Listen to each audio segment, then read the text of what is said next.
नमस्कार, national India news के Delhi metro NCR bulletin में आपका स्वागत है। मैं आपके साथ अंजलि चौहान। आइए नजर डालते हैं आज की खास खबरों पर। देश में कोरोना के 81,466 नए मामले आए। पिछले 6 महीने में सर्वाधिक। भारत में एक दिन में कोविड-19 के 81,466 नए मामले सामने आने के बाद देश में संक्रमितों की कुल संख्या 1,23,03,131 हो गई। पिछले 6 महीने में सामने आए ये सर्वाधिक नए मामले। बीते 7 दिनों में खतरनाक लेवल पर पहुंचा कोरोना। नए केस और मौत के आंकड़े डराने वाले हैं। पिछले 7 दिनों के अंदर कोरोना वायरस के 4,56,479 मामले दर्ज हुए हैं, जबकि 2,447 लोगों की मौत हुई है। इससे साफ है कि देश में कोरोना अब किस कदर अपना कहर बरपा रहा है। स्वास्थ्य मंत्रालय ने कहा है कि 8 राज्यों महाराष्ट्र, छत्तीसगढ़, कर्नाटक, केरल, तमिलनाडु, गुजरात, पंजाब और मध्य प्रदेश में कोरोना वायरस के नए मामले तेजी से बढ़ रहे हैं।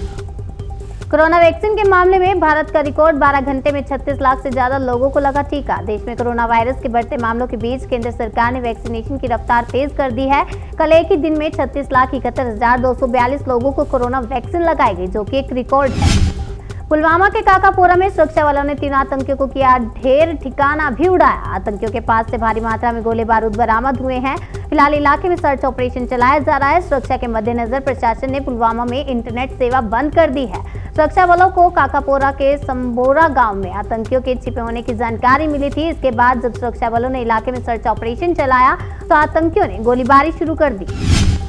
बुजुर्ग माता पिता की सेवा नहीं की तो संपत्ति से होंगे बेदखल। कानून लाने की तैयारी में योगी सरकार। इस कानून के तहत उत्तर प्रदेश में अगर अपने माता पिता की सेवा उनके बच्चों ने नहीं की तो अब वे संपत्ति के उत्तराधिकारी नहीं हो सकेंगे।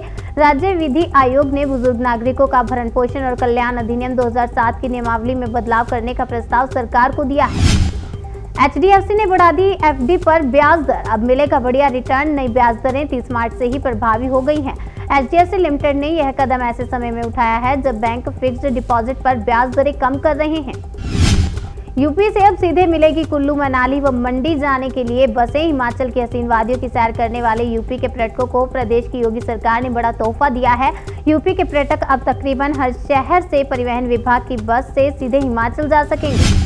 तमिलनाडु के जिले में शुरू हुआ digital water kiosk. Card swipe कर पाएं पीने वाला पानी। तमिलनाडु के थूथुकुडी जिले की 2 ग्राम पंचायतों में डिजिटल वाटर कियोस्क शुरू किया गया है, जिसके बाद यहां ग्रामीण कार्ड स्वाइप कर स्वच्छ जल का इस्तेमाल कर पा रहे हैं। गौरतलब है कि साफ पानी न मिल पाने की वजह से यहां लोग कई तरह की बीमारियों का शिकार हो रहे थे। वहीं अब फिल्टर पानी मिलने से ग्रामीण बेहद खुश हैं। बीजेपी प्रत्याशी की गाड़ी से ईवीएम मिलने पर ईसी की कार्रवाई। 4 अफसर सस्पेंड। चुनावों के बीच असम के करीमगंज जिले में एक कार से ईवीएम बरामद किए जाने से माहौल तनावपूर्ण हो गया है। इस मामले में चुनाव आयोग ने 4 मतदान अफसरों को निलंबित कर दिया है। साथ ही FIR दर्ज करने का आदेश दिया है। प्राइवेट कर्मचारियों के लिए बड़ी खबर। अब नौकरी बदलने पर PF की तरह ग्रेच्युटी भी होगी ट्रांसफर। अब आप प्राइवेट कंपनी में काम करते हैं तो आपके लिए बड़ी राहत भरी खबर है। अब आपको कंपनी बदलने पर PF की तरह ग्रेच्युटी ट्रांसफर का भी मौका मिल सकता है। एक कंपनी को छोड़कर दूसरे में ज्वाइन करने पर जिस तरह PF का पैसा उस कंपनी ट्रांसफर हो जाता है, उसी तरह ग्रेच्युटी का पैसा भी ट्रांसफर हो पाएगा। यूपी में कक्षा 1 से 8वीं तक के सभी सरकारी और निजी स्कूल 11 अप्रैल तक बंद। उत्तर प्रदेश सरकार ने प्रदेश में इससे पहले 4 अप्रैल तक स्कूल बंद करने का आदेश दिया था। अब नए आदेश में इस अवधि को 11 अप्रैल तक बढ़ा दिया गया है। भूल जाइए कार्ड। अब UPI ऐप के जरिए QR कोड स्कैन कर ATM से निकाल सकेंगे पैसे। अब बिना कॉन्टैक्ट के भी ATM से पैसे निकाल सकेंगे। इसके लिए सिर्फ ATM स्क्रीन पर मौजूद UPI QR कोड स्कैन करना होगा। CBSE ने कोरोना पॉजिटिव छात्रों को दी राहत। 10वीं और 12वीं के छात्रों के लिए किया ये ऐलान। CBSE ने कोरोना पॉजिटिव छात्रों को बड़ी राहत दी है। उसने कहा है कि 10वीं और 12वीं के कोविड-19 से संक्रमित कैंडिडेट्स को 11 जून से पहले एक और मौका दिया जाएगा। दिल्ली में देश का पहला वर्चुअल स्कूल बनाने की प्रक्रिया शुरू है। 1 हफ्ते में ब्लूप्रिंट देगी 6 सदस्यीय committee. Delhi model virtual school की खासियत पर चर्चा करते हुए उप मुख्यमंत्री मनीष सिसोदिया ने बताया कि ये किसी भी अन्य नियमित स्कूल के जैसा ही होगा। इस स्कूल में छात्र शिक्षक नियमित रूप से चलने वाली टीचिंग लर्निंग गतिविधियां जैसे पढ़ाई के सभी आयाम मौजूद होंगे। अब 3 बार लगेगा कोरोना का टीका। कोवैक्सीन के बूस्टर डोज को इजाजत। देश में कोरोना वायरस वैक्सीन के तीसरे डोज की तैयारी चल रही है। इसे बूस्टर डोज कहा जा रहा है। एक्सपर्ट के एक पैनल ने भारत बायोटेक की वैक्सीन कोवैक्सीन के तीसरे डोज की अनुमति दे दी है। तीसरा बूस्टर डोज दूसरे डोज के 6 महीने बाद दिया जाएगा। इससे फायदा ये होगा कि कोरोना वायरस के नए वेरिएंट से बचाव मिलेगा और नए स्ट्रेन म्यूटेशन करके पैदा नहीं हो पाएंगे।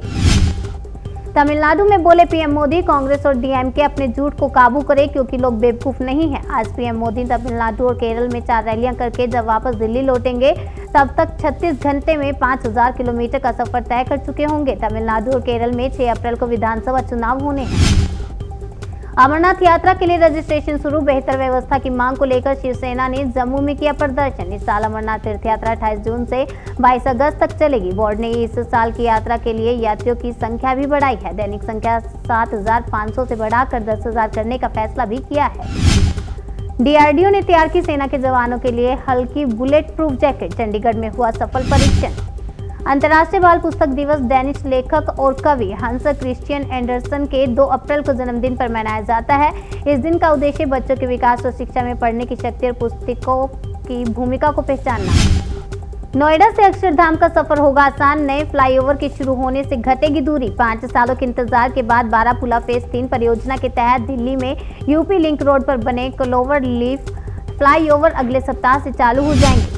दिल्ली मेट्रो एनसीआर बुलेटिन में बस इतना ही। बाकी की तमाम खबरों के लिए बने रहिए हमारे साथ और देखते रहिए नेशनल इंडिया न्यूज।